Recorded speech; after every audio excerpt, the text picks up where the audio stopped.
মিয়াই অসমীয়া ভাষা জীয়াই ৰখা নাই। লোকপিয়লত মাতৃভাষা অসমীয়া লিখিলেই মিয়া অসমীয়া হৈ নাযায়। ঘৰত বাংলাদেশী ভাষা কৈ অসমীয়া ভাষা লিখাৰ কোনো অৰ্থ নাই। মিয়া আৰু অসমীয়া ভাষা ব্যৱহাৰ প্ৰসংগত এই প্ৰতিক্ৰিয়া প্ৰকাশ কৰিলে মুখ্যমন্ত্ৰীয়ে। চৰ চাপৰিৰ মিয়াই অসমীয়া নকলে নিলিখিলেও হ'ব। চৰ চাপৰিৰ মানুহে নিলিখিলেও অসমীয়া ভাষা বিলুপ্ত হৈ নাযায়।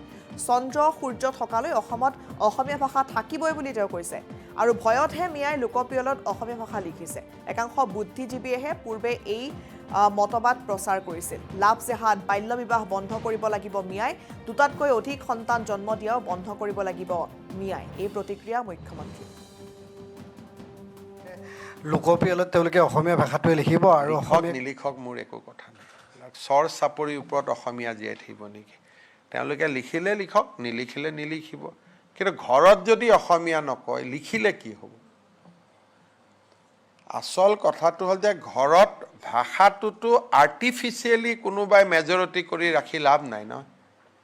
ঘৰৰ ভিতৰত তেওঁলোকে যদি অসমীয়া ভাষা নকয়, অকল লোকপিয়লত অসমীয়া ভাষা লিখি ক'ব আমি বিদেশী নহয়, সেইটোতো নহ'ব নহয়। অসমীয়া ভাষাটো আমি কাৰোবাক এইটো সাহিত্য সভাৰ সভাপতি ডাঙৰীয়াৰ কথাৰ লগত মোৰ ইয়াত এটা বিৰোধিতা আছে। যদি অসমীয়া ঘৰত নকয় লিখি কি লাভ হ'ব? আৰু এইবিলাকৰ কাৰণে অসমীয়া ভাষা কিবা পাৰ্চেণ্টেজত জীয়াই আছে, এইবিলাক পুৰণা পলিচি আছিলে। ইমান পাৰ্চেণ্টে ক'লে অসমীয়া থাকিব। আমি যেতিয়ালৈকে চন্দ্ৰ সূৰ্য থাকিব অসমত অসমীয়া ভাষা থাকিব।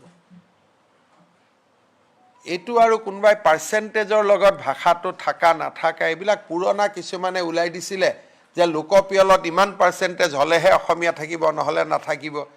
এনেকুৱাতো মই কোনো আইন শুনা নাই। Assamese is the official language আৰু আমাৰ অফিচিয়েল লেংগুৱেজ এক্টত ক'তো লিখা নাই যে ইমান পাৰ্চেণ্টেজ হ'লেহে অসমীয়া থাকিব, নহ'লে অসমীয়া নাথাকে।